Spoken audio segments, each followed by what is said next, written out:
What's up, guys, girls, and everything in between? Josh here, and today I'm doing a little bit of an informal review of Artifact. And for those of you that don't know, Artifact is the Dota 2 card game that Valve just released on Steam. It costs $20 to get in, and that gets you 2 booster packs. Well, not booster packs. It gets you 2 starter decks and about 10 booster packs to start off. I think someone did the math on the subreddit. It's about 230 cards to start off with. A lot of interesting things about this game and a lot of weird things about this game. Most people I've seen are very positive on it. They have a lot of good, nice feelings about it. They seem to really enjoy it, other than a lot of the economy stuff, which I'll also touch on in this little review here. I'm unfortunately a lot less positive on this game, to be honest. As someone who casually plays card games, who grew up playing things like Magic the Gathering, Pokemon, and Yu-Gi-Oh! Very regularly, I don't know why this game gives me like warm feelings while at the same time frustrating me in its old... It just in the way that it feels old and kind of stale at the same time. I know that sounds kind of mean, but I don't know. It's just kind of how I feel about it. But so to start off, just to give some context to my review, I paid for it with my own money. It was my own $20. This wasn't a code given to me by Valve. So I paid the $20. I opened all my booster packs. I got my decks, and I, for the most part, stuck with those decks. I didn't really venture into deck building because, to be honest, deck building is something I'm just very bad at, and it's something I just avoid altogether. Even when I play things like Hearthstone and the weekly Tavern Brawl comes around, if it asks me to build a deck, I just won't do it. I don't care that I'm not going to get a deck, I don't care that I'm not going to get a pack that week. It's just too much trouble for me, to be honest. Like, I just don't want to deal with it, so I won't do it. I am the kind of person that copies deck codes all the time and tries to go do what I can. But I spent most of my time just playing with the base decks, sort of on purpose. And the reason I did that was because I wanted to see what it was like for the casual player. Someone who's maybe going to pop into Artifact every so often, because to be honest, that person is me.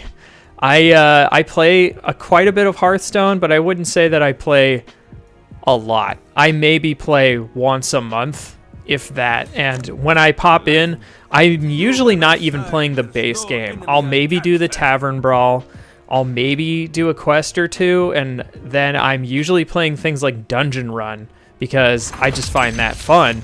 And because I don't keep up with the game enough to like warrant buying packs and staying within it and stuff. But I feel like when I come back, I can at least get some things done, get some gold, and possibly earn packs. My biggest problem with Artifact right now is that, like an actual physical card game, it's kind of pay to win. And obviously, that just kind of comes with the territory of a card game, because, if you just have the better cards and are able to craft a better deck because you, A, play more, or B, spent more money so that you could have that better deck, then, a lot of times strategy won't really cut it. You can only go so far with strategy.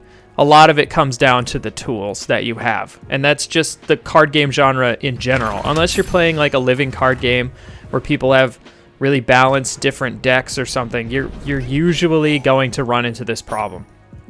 And it's an inherent problem just in the genre itself. But I feel like in Artifact, it is turned up to 11. I felt like the only times I was really ever winning in Artifact was when I was coming across people who were also playing with the basic decks. And that's because the basic decks are okay, but they're not going to get you very far, especially in the constructed playlist. I should note that most of the time I was playing in ranked Phantom Draft and ranked constructed. I didn't really venture into casual all that much because the minute I saw that I don't even get rewarded for playing casual, I asked myself, why should I even care? Like, I mean, there is something to be said about just playing a game and it being fun, but at the same time, I didn't necessarily even really feel like that. For the amount of time I was putting into the game and the amount of investment it was asking of me to even, you know, get rewarded out of it, I didn't feel like it made me want to play. It just kind of made me feel like I was that 10-year-old again, hanging out at the card shop with all of the rich kids whose parents were buying them like entire boxes of Yu-Gi-Oh! And Magic cards, and I could maybe afford a pack a week. And if I didn't get anything good, then I couldn't be in the meta. Like, I was never gonna win. It didn't matter if I was the best Magic player in the world. I didn't have the tools necessary to help me succeed.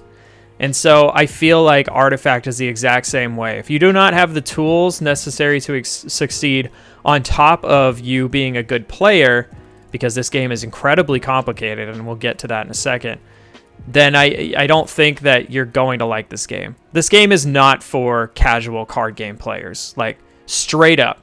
If you are the kind of person like me who comes into play like Hearthstone or another one of these digital card games that's on Steam, and you come to play, you know, maybe once a month, once a week, and you're just kind of there to get your packs and play and have a good time, Artifact is not for you. The other thing that I really dislike about the economy is that it requires tickets for you to participate in it for the most part.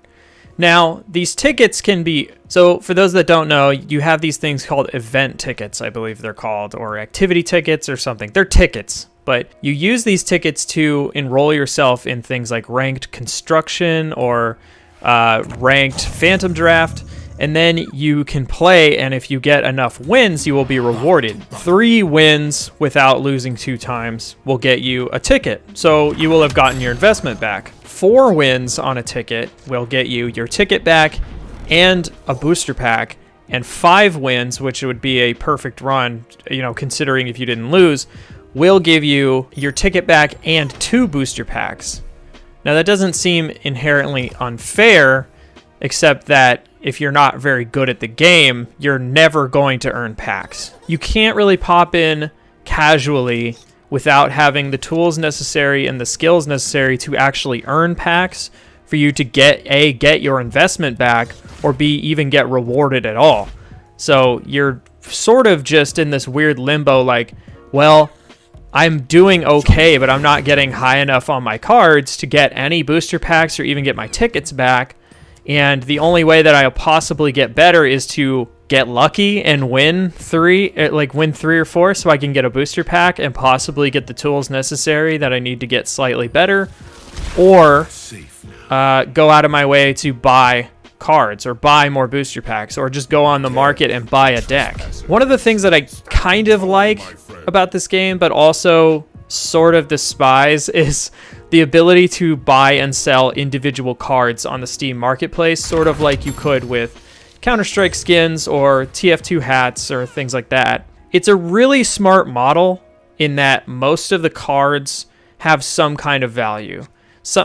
Obviously, some of them are 3 cents, and you're only going to get a cent out of them if you sell them, but some of the cards will go up to 50 cents, or there's Axe, which at the time of this recording is still the most expensive card in the game, and last time I checked, it was $21.50 to buy this one hero card because it's so strong. And to put that in context, that's more than the game costs. The card Axe costs more money than the actual game does. You will get your 2 starter decks and 10 booster packs spending $20. Now, to be fair, buying the cards at the price they're at, way cheaper than a lot of cards in traditional card games.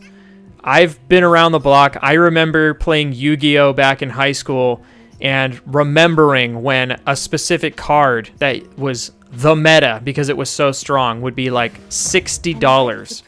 And that was just for one card.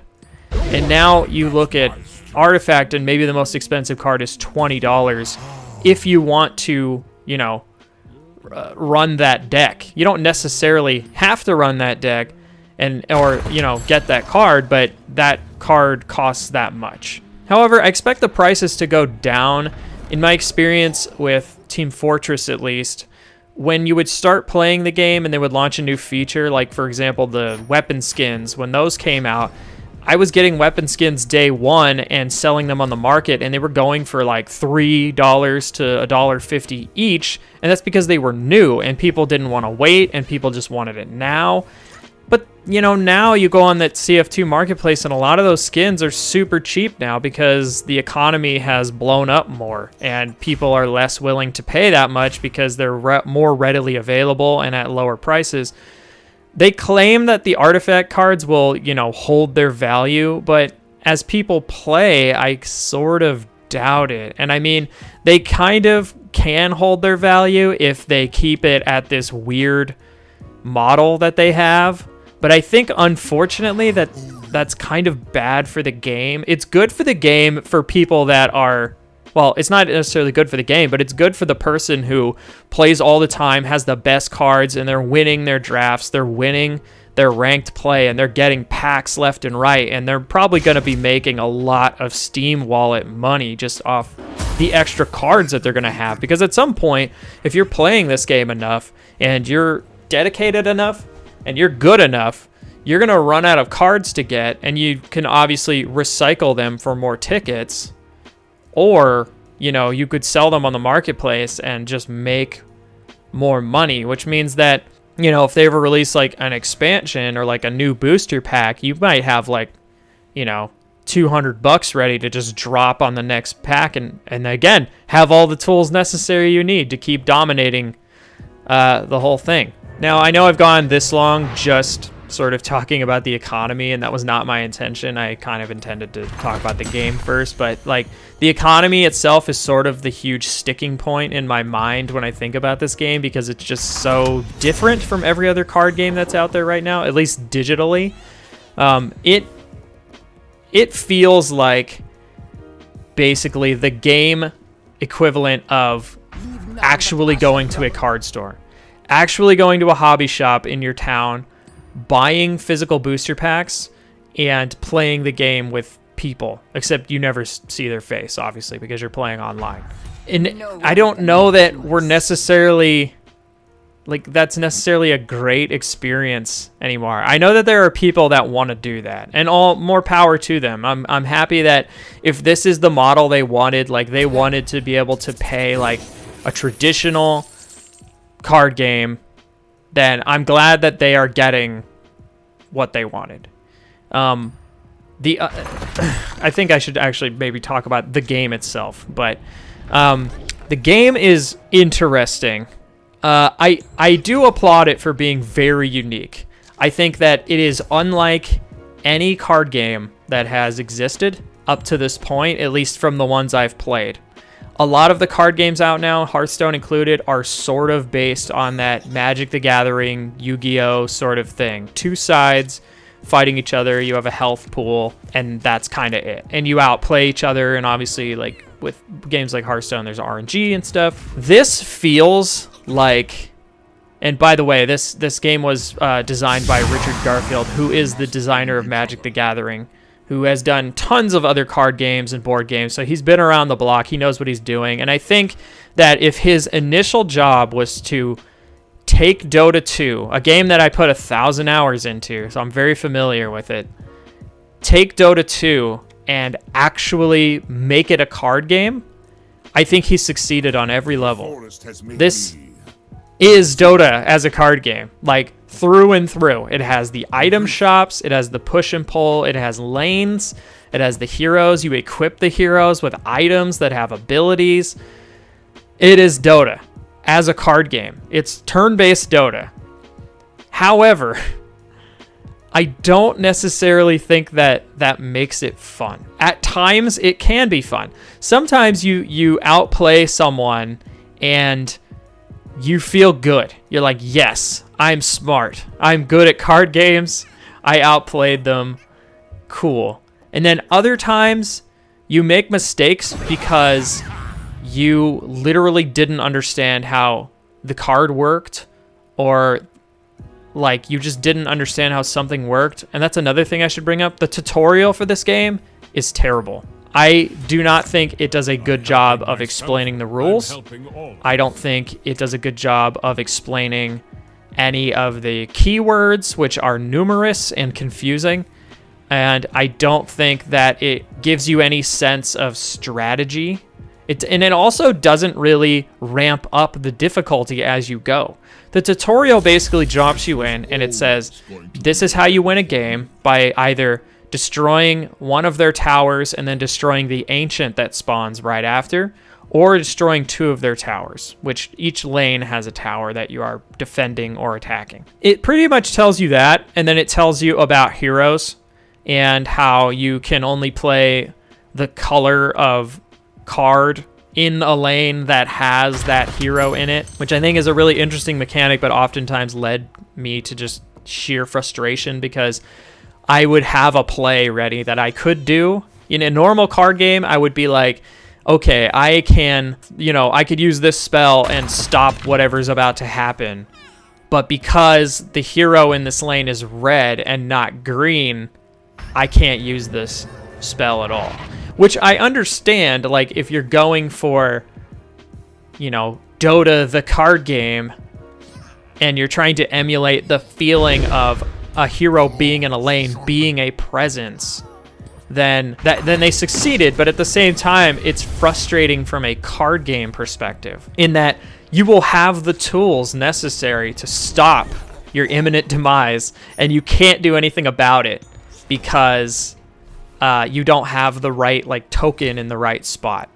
And another thing I found incredibly frustrating about the game too is that you can't move any of your units around once they are in a lane. And now I realize, and I'm going to get in the comments, like the green decks have cards that let you push your opponents, or not your opponents, but your own units around so that you are attacking what you want to attack. And that's fine, but I think it's a bad choice. And I don't think it's fun, and it actually diminishes from the strategy. It would be more interesting if I could choose where my heroes and where my minions were going and what they were attacking, because think about it, when you're actually playing Dota, it's not like you're attacking a creep and you're like, oh, there's a hero in this lane, I could go hit them, but I'm over here. It's like you could just go over there and hit them, And I don't think it does a good job with that. And it doesn't give you any tools, really, unless you build around it to thwart it. Because I've had times where literally I'll have a hero all the way on the right, and then then 4 enemies to the left, and they're just smashing into my tower, and I can't do anything about it. Can't block them. I can't move my hero around, and it becomes a frustrating dance in a way. And it was probably the thing that frustrated me the most about the game, outside of the economy.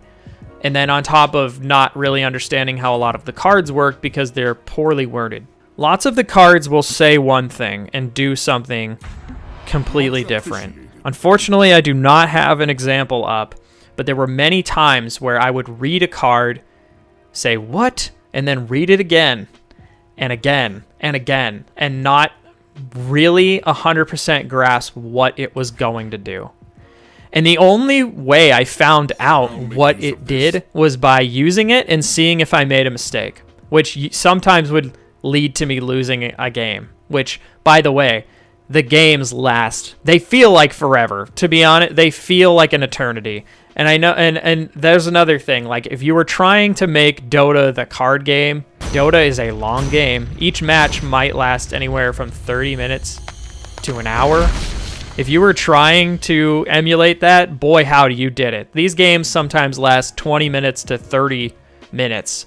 And sometimes if your opponent's sitting there thinking and taking forever, my God, is it a slog to try and get to where you're going. I found myself at times sitting there just being frustrated because my opponent was taking too long, or they just kept playing cards and I didn't have any cards to play, so I'm just sitting there and watching them put cards down, just sitting there watching them put cards down, waiting for all of this to kind of, happen, and I'm just sitting there waiting, knowing that I'm going to lose this board.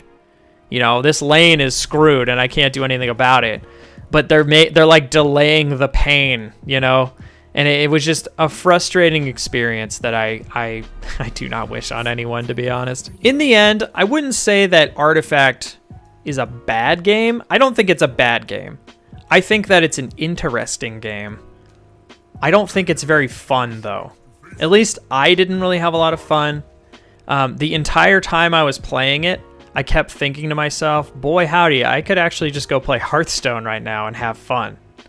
Because that's just kind of the player I am. I think that if you are the person who goes to the card shop every weekend and you want a digital card game that's very unique, very complicated, and very deep, then this is definitely the game for you. But I think if you are a casual player who's like a little wary of spending $20 to jump in, and you're expecting to have that game where you can jump in and maybe earn a pack a week or however you plan on playing it, I don't think this is the game for you. I would steer clear altogether. But if you want to give it a go, go ahead and buy in for the $20. I ended up selling pretty much I sold all of the cards back. There were only a couple cards that they did not let me sell back at all on the marketplace, but it was like maybe 5 of them. But for the most part, I sold back every card I had and got pretty much all of the $20 back. I didn't get it all back, but I got most of it back. And that was including cards that I had gotten from booster packs, because I got a couple that were worth like $250 or whatever. I am interested to see how this game evolves, but even as a former Dota addict who was very excited about the prospect of a Dota card game, the only feeling that I really have is disappointment in that this wasn't quite what I wanted or expected, and that a lot of the mechanics and things are just ultimately frustrating and do not, they don't really help casual players like myself who just kind of want to play a card game every so often. And I'm not saying that, they should make the game for casual players. Obviously, there's something to be said about sticking to your core fan base, and I think that a lot of the core fan base, outside of a lot of the economic issues, really like the game, and more power to them. If you enjoy Artifact, I'm happy for you. I'm all there for you, but I don't think that this is a game that I like, or a game that I will spend much time with. And if I am describing you, then I would be very wary about jumping in. But at least take solace in the fact that you can sell all your cards back and at least get a bunch of your money back, and hey, maybe put it towards a different Steam game that you will enjoy. Anyways, everybody, let me know how you feel about Artifact in the comments, whether you agreed or disagreed with something I said or something I, insinuated. I don't know. Remember to like and subscribe, share, all that good stuff. Bye. Love you.